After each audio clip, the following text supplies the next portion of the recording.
The difference with this book is that a lot of it is things that I wouldn't have been confident enough to write about in the past, and the previous book that I did was probably a little more statistical and a little bit more about horses and racing. There's a lot more personal stuff in here, a lot more things about that as I said, I spoke about a lot of different things in this to do with my racing and riding career that I probably wouldn't have been confident enough to talk about in the past. And a lot of things have happened, in the last 8 or 10 years. Obviously, last year probably the most significant win in the Grand National and Sports Personality of the Year, and playing golf with Tiger Woods and different things that there was a lot of things happened in 2010 that that you could only dream of happening. You mentioned Tiger Woods. That obviously meant something to you, playing golf with Tiger Woods. Yeah, it was an amazing experience. He couldn't have been a better company. Total gentleman, and if you ask any young sports person that plays golf or whatever, what would one of their ambitions in life would be, and obviously he's had his ups and downs recently, but the name that would still come first to your lips is Tiger Woods, and thankfully through my boss JP McManus and his wonderful charity golf tournament that he had last year in Ireland, that I was able to do that, to play golf with him. You're not. I heard you talking on the morning line and saying you're not from a racing background. It's not in your blood as such. Hard to ask you, I suppose, but what do you put your skills in the saddle down to then, if it's not in your blood? I don't know.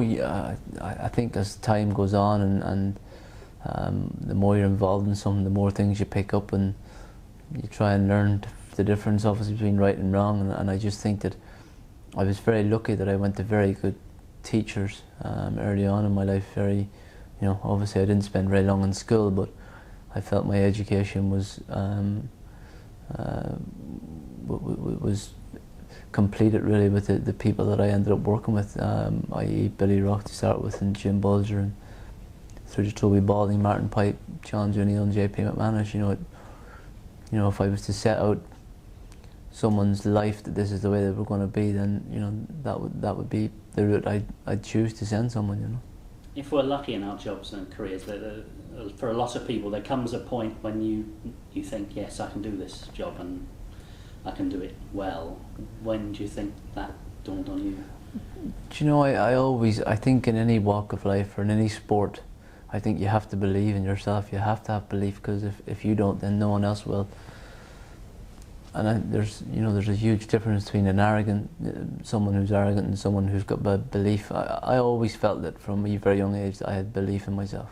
There wasn't one moment, later on, where you thought, yes. Not really. But as a jump jockey, the great thing about the sport is that you're never in any position to get ahead of yourself or think that you're above it or better than it, because I keep pointing out it's one of the very few things in life that the only thing behind you is the ambulance, and I've ended up in it enough times to realise that I ain't unbreakable or I ain't invincible.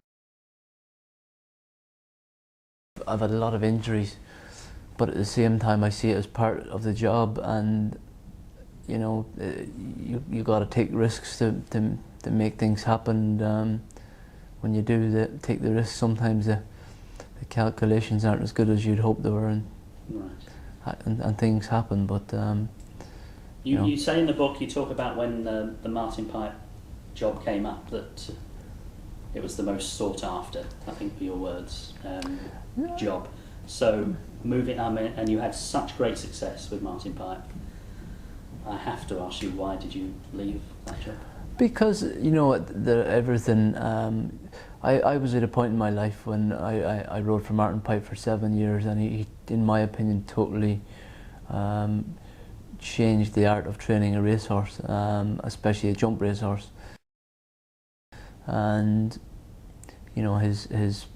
the prolific number of winners that he had at that time showed that. I rode for him for 7 years, rode nearly 1,200 winners. I rode 189 winners in one season for him. And there is always the thing in the back of your mind that people, you know, and I'm being realistic about it, I think 10 to 15 of the top jump jockeys in the country at that time, if they had ridden for Martin Pipe, would have been champion jockey. It was too easy.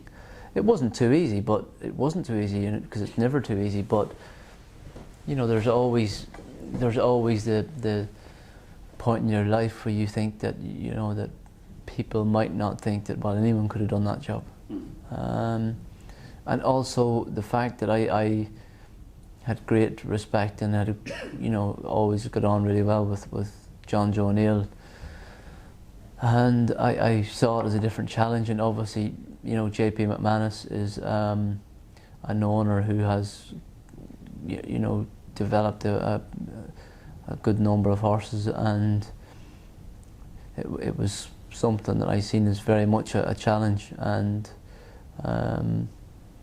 so it was a very difficult decision to make, and very difficult time in my life. Yeah, and I mean, you said something, didn't you? You went home thinking, oh, what have I done? Have I done the yeah. right thing? Yeah. But I've never had any regrets in any of the decisions that I've made, and you know, I think once you make the decision, you move on and you make the most of it, and you either sink or swim, and that's basically the long and the short of it. Sportsmen often say that breaking records doesn't matter, just winning the next game, the next race, or whatever. But obviously, breaking St Gordon Richards' record must meant something to you. Yeah, it did, and obviously every sports person is different, so you have different. You know, you have different goals. When I got to a point before I broke Sir Gordon Richards' record that I thought it was possible, then it became near on an obsession. You know, for a year in, year out, to try and actually to break that record in my own mind. Obviously, not in, you know, I didn't ever make anyone else aware of it. But it was something that from a few of the seasons previous, I knew it was possible, and I wanted to give it my all to try and achieve that. Okay. As punters, we watch your many races, we listen in or whatever, and the phrase is, well, we've often seen over the years you snatch victory from seemingly the jaws of defeat and say, how did he do that? And one, obviously, among many, stand out last year at Haydock Park, or 2010 I should say, Haydock Park, and Drill Sergeant. I watched it, baffled. Explain that to me, I don't know. Yeah, some horses, you know, it was different because Drill Sergeant was obviously the best horse in the race, but he's sort of a horse that has had a lot of experience flat racing and quite aware of the stable yard and where he came out of, going around the bend at Haydock, and he just decided to stop. And I mean, hang on, he comes round, I mean, it's on YouTube for anybody who wants to watch it, but you come round, you're ahead, and then for some reason he stops. He just went from first to last, yeah, basically. And you either trying to bully him into doing it by giving him a smack or a few smacks and think, I'm going to make you go. What's your initial reaction? Whether you think, oh shit, or what's he doing, or what he was doing straight away? I knew what he was doing straight away, yeah. I knew that he was a horse that has been around the block, he knows the score. Me smacking him or beating him wasn't going to change his mind. But what's going through the horse's head? He's wanting somewhere else. He's thinking the stable yard is just to the right. What's the point of me going back around again? To be fair, he's only thinking what, if I was in his position, what I'd be thinking as well, or that anyone else that's, he's just thinking what probably the majority of human beings would be thinking. Okay. Why do I need to run back around there whenever the house that I just came out of is just in there on the right? And that was basically it. But it was a case of knowing and accepting the fact that it wasn't a case to bully him and try and make him go. It was a case of, I knew that he was, I knew it was his train of thought, and I took the chance. So still the best horse in the race. So I just thought when the others come around him, that hopefully he'll decide, oh, best go ahead and follow the rest of them again, which luckily he did. You write, obviously, the words picking up a horse comes up in the book more than once, and it's a phrase we hear often. How do you pick up a horse? Well, you don't, but there's. I always say that horses should be treated just the way like human beings are. They're all different. They're not all nice. They're not all good. They're not all bad. Okay. Some of them are better than others. Some of them try harder than others, and it's basically trying to get to the understanding of them as best possible way. And some horses you just know by the way you're riding them that they're either responding or they're not responding. And when you meet a horse, other than what you've been told by the trainer or whatever, when you sit on a horse for the first time, how soon do you know? You get a feeling from it. You get a sense of what's working and what's not working, and if it's not working, then you try different little things to make them work. Whether just be riding them slightly different. So there are. You got to treat them all as individuals and treat them all differently. So. But you can look at a horse, and I can look at the same horse, and you're going to see something completely different from me. Yeah, and there's a fair chance that I could see and feel some totally different riding than you will see, and you will see from watching it. So, and it's the great thing about riding, in that you will always have opinions in every walk of life, and people watching a racehorse. Well, a lot of them will have a different opinion of the person riding it, but sometimes the person riding it has a more inside knowledge to it than the person watching. Usually the case. So the national, obviously, 15th attempt and the day, and don't push it. One bit that stands out in the book in terms of the national, is you looking before the race at the big screen to see what the odds were. Is that normal? Yeah, it only became normal, I think, through my time in Martin Pipes, because he was always keen on you being aware of what opposition could be supported in the race and what horses might have been gambled on that suddenly you didn't know about, and it was so just so you could keep an eye on the opposition. If one horse that suddenly hadn't got great form and all of a sudden there was a lot of money on it, then that someone was expecting a big improvement, that you were aware that it could be a danger. So we as punters are looking at the odds on the big screen or whatever. I was amazed, I was surprised, I should say, to see that before the Grand National, where of course everybody wants you to win, you're looking at the odds. Yeah, it was just a habit of, and obviously the Grand National is a one-off horse race. It's unique for the reasons that everyone knows, and that realistically the betting, whether one's been backed or not, is not really going to make them run any faster. And when it was just that day, it was don't push it that was being it was backed. don't push it that was being backed, and I just thought it's funny. We all have different thoughts, and 2 weeks before the Grand National, don't push it was 50-1, and there he was just before the race, going to be favourite, so it's amazing that in 2 weeks suddenly all of a sudden someone thought he was going to win, and it was probably your everyday punter, your maybe once a year punter who probably made him favourite, not because he was in better form or that he'd suddenly grown wings in 2 weeks, because he was still in the same condition on Grand National Day as he had been for the previous month. At what point in the race did you think, yes, we can win this? He's always been a very talented horse, if a little quirky, and I just got a feeling from a very early stage that he was enjoying what he was doing, and he was the sort of horse that if he was enjoying what he was doing, he was more than capable of winning, So, probably from after 5 or 6 fences, i.e. probably over Beecher's Brook, the first time was probably when I thought this horse is liking what he's doing, But in that moment of exhilaration, it's a cliche, but it does take a while to sink in.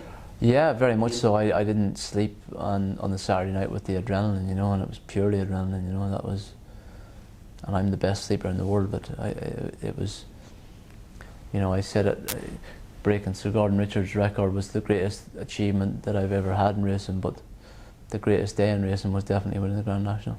Okay. One of your favourite horses, certainly my favourite that in recent years that you rode, was Richardson Lyman.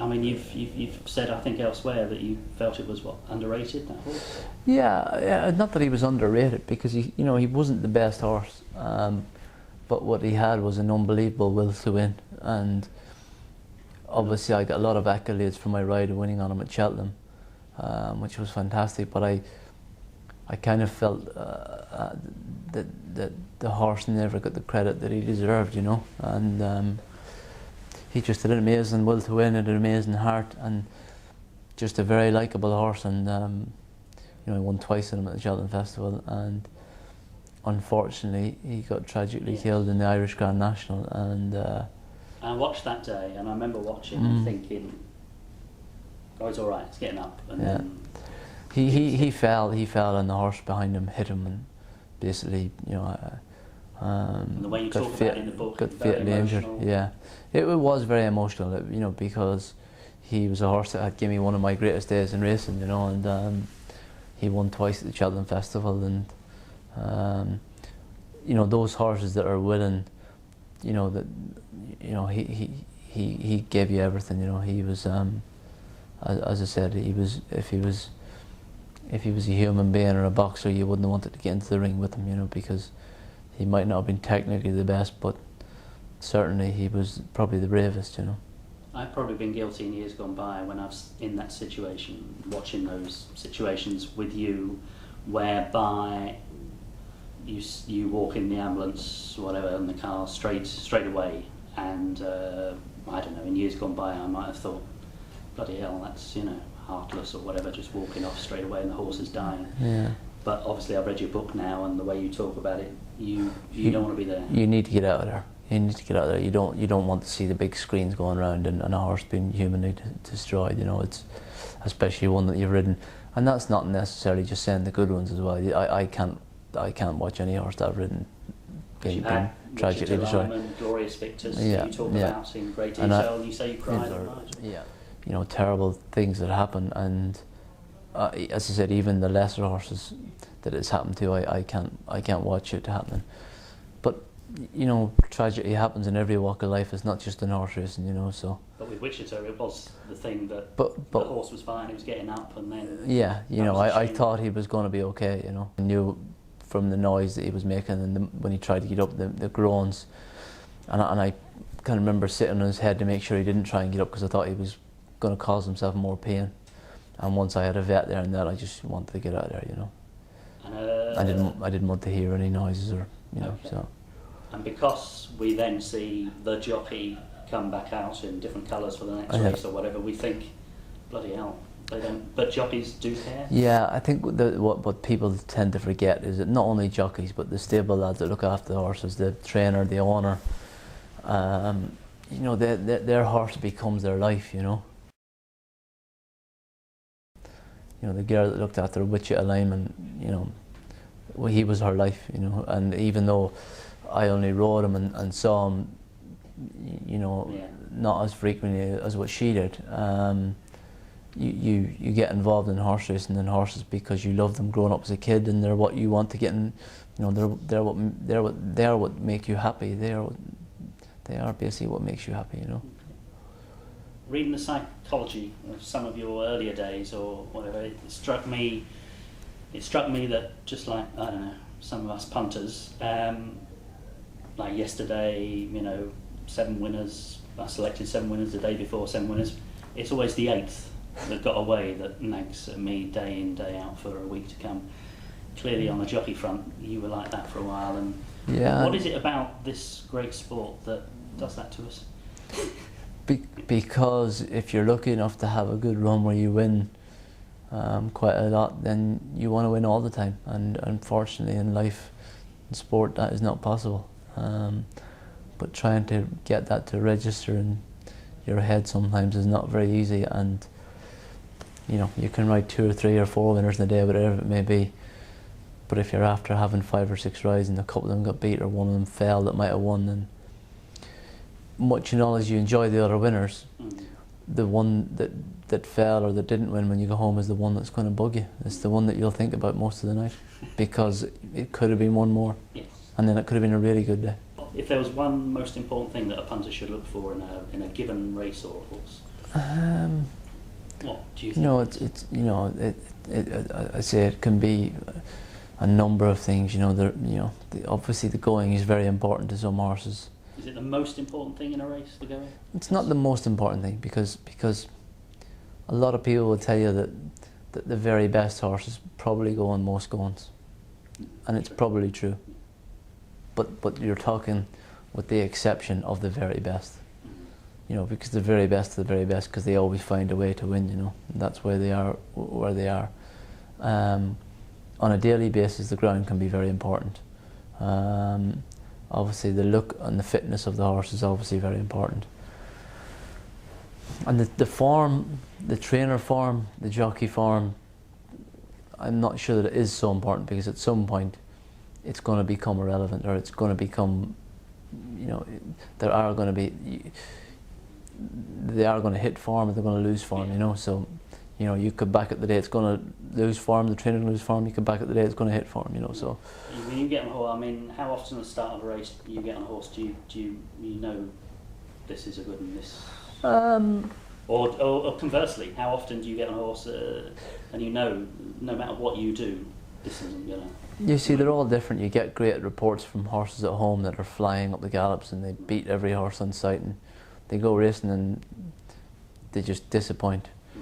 And you get the complete opposite, the horse that doesn't impress everyone at home, that's lazy and looks slow and comes to the races and just turns inside out, and you do get a lot of very good horses that are like that save their best for the races. Have there been horses that you've been on that have taken you by surprise?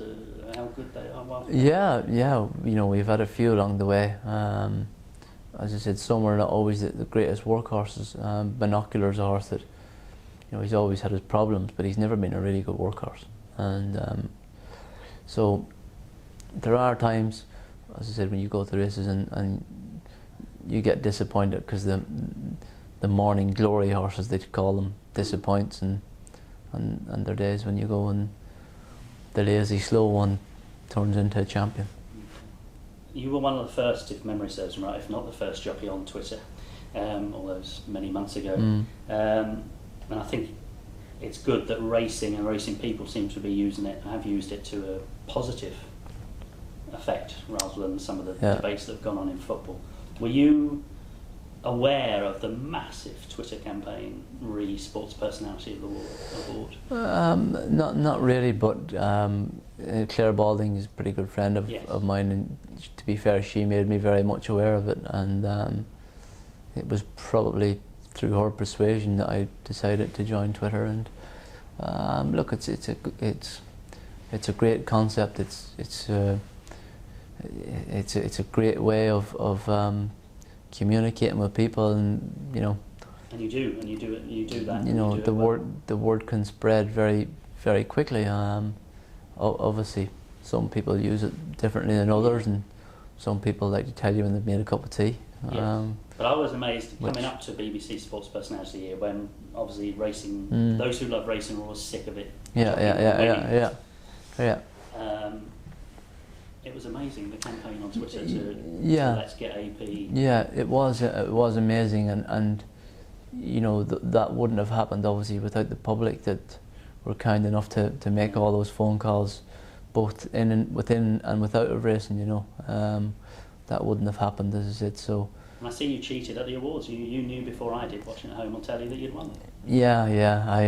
I was sat in front of it, and it came up on the auto cue beforehand. So you see, you've worked in telly so often, you knew to look at the auto cue. Well, it was parked right in front of me, and it said the winner is. I was struggling not to read it. I did feel a little hopeful that, you know, I wasn't aware that any of the other 10 nominees were Arsenal fans, but I was pretty pleased when I saw Cesc Fabregas coming out, you know, because I thought that, you know, if there had been 2 or 3 other Arsenal fans in the lineup, I'd have been disappointed. Why Arsenal? I think when I was a kid growing up, for some reason, probably even before my earliest memories, I got a bit of a fixation with Liam Brady and Pat Jennings and Frank Stapleton. There was Pat Rice. There was quite a lot of Irish footballers there at the time, and for some reason, I think. If I remember correctly, there was an FA Cup final on. I think it might have been the 79 or 80 Cup final that Arsenal won. I can remember my mother telling me I had to get a yellow Arsenal strip afterwards, because I think they won, and I think they played in the away. I think it was the yellow away strip. Sunderland scored the winning goal. Yeah, and I wanted the yellow away strip, which my mother very kindly got me, so. And Liam Brady was your first footballing hero? Or? Liam Brady, yeah. Then because obviously he played for Ireland as well, and I think as himself and Pat Jennings were the main reasons that I supported Arsenal. Are you a passive fan in the stand? Do you shout and swear? Do you? A little bit, yeah. I'm a bit disappointed to say I'm quite rowdy whenever it happens.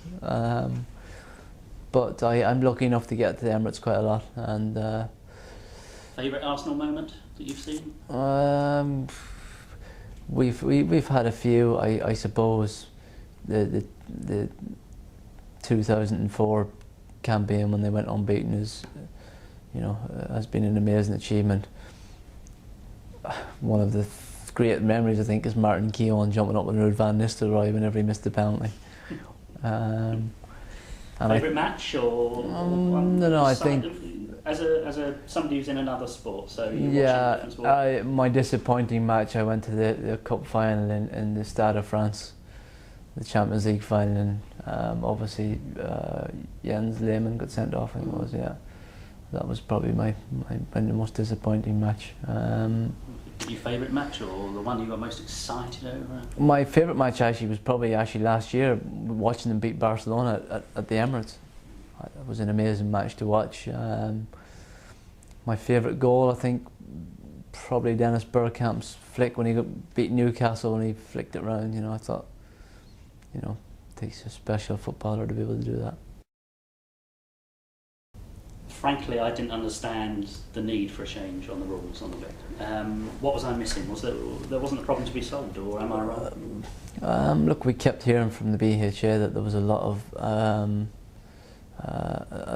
welfare issues with the use of the whip from different bodies around the world, around the country, whether it be animal welfare, racing, or animal welfare, or RSPCA, or whatever it may be. So I presume there was reasons for making the changes.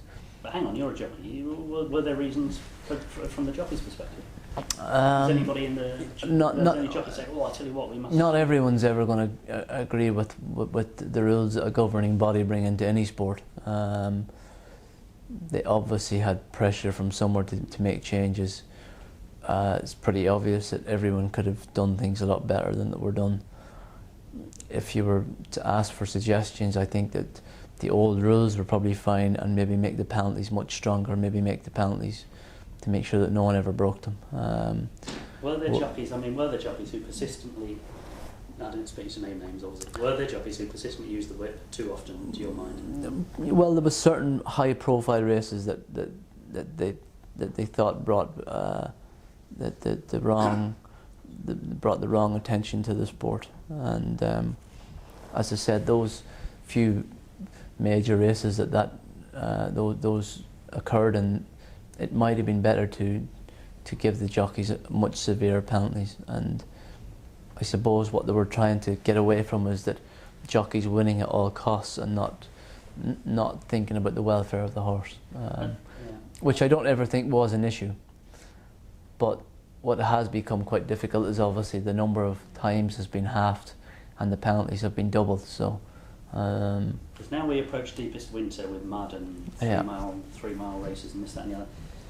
Are there, to your mind, jockeys who under the new regulations have only 8 uses of a whip? Are there jockeys who have won races who will never win a race again because of this rule? I don't know. I don't know. I would hope not. But I think I just keep making the point that all horses are different and all races are different, and there should have been a little bit more discretion left to the jockey and to the stewards on the day, as to whether they thought something was being abusive or not. And are there horses? No, this is fine, really. And feel free to name these for all punters watching. Are there horses you know of with history of winning who now, under new rules, will not win another race? Yeah, there are a few. Would you care to name them, Mr. McCoy? I wouldn't be as shameful to name some poor owner's horse that might not win again, but I did win him one last year at a meeting at the entry in May of Nigel Twiston Davis's, and I met the owners in Carlisle about a month ago, and I said to them, I said, lads, I hate to disappoint you before you're going out. I said, but he's going to find it very difficult to win with the way the new rules are. I said, because he was just a very lazy type of horse, but at the same time he just needed motivating. It wasn't a case of bullying him into something that he didn't want to do. When you got him motivated, he did do it, and I think that he was going to take full advantage to the way the new rules are, and I think he's ran a couple of times since and been a bit disappointing, but hopefully for their sake they'll persevere and he might get back on a winning trail at some point. I mean, might it not have the opposite effect of what everybody wanted? I'm worried that in the winter, deepest winter, that a horse, there's going to be a fatality because a jockey isn't able to use the whip at a certain point, or is shy of doing so. Well, you always worry about the health and safety of the sport, and that should have been maybe taken into consideration a little bit more, that it is used for motivation, and as I said, horses can be like humans, and some need it. Do you think a horse could die this winter because you can't use the whip? I hope not, but it's possible. And the whip, that's, I know that's been discussed. It's the wrong name. It's the wrong name. We'd love someone to come up with a better name, because I'm looking at the man. It's not like Come up with a. It's not like the instrument that was used 20 years ago. It's now an air cushioned, very horse friendly thing that makes as much noise as does anything else, and if I ask the members who watch this interview to come up with a name, and if on one day, one of your least busiest moments, I just tweet you 3 of the best, that would be brilliant. Would you be willing to pick one for the prize, for the book? Yeah, we'll pick one, and we'll hopefully we can get it out there, and hopefully someone might start using it instead of the whip. Thank you very much, AP. Thank you for your time.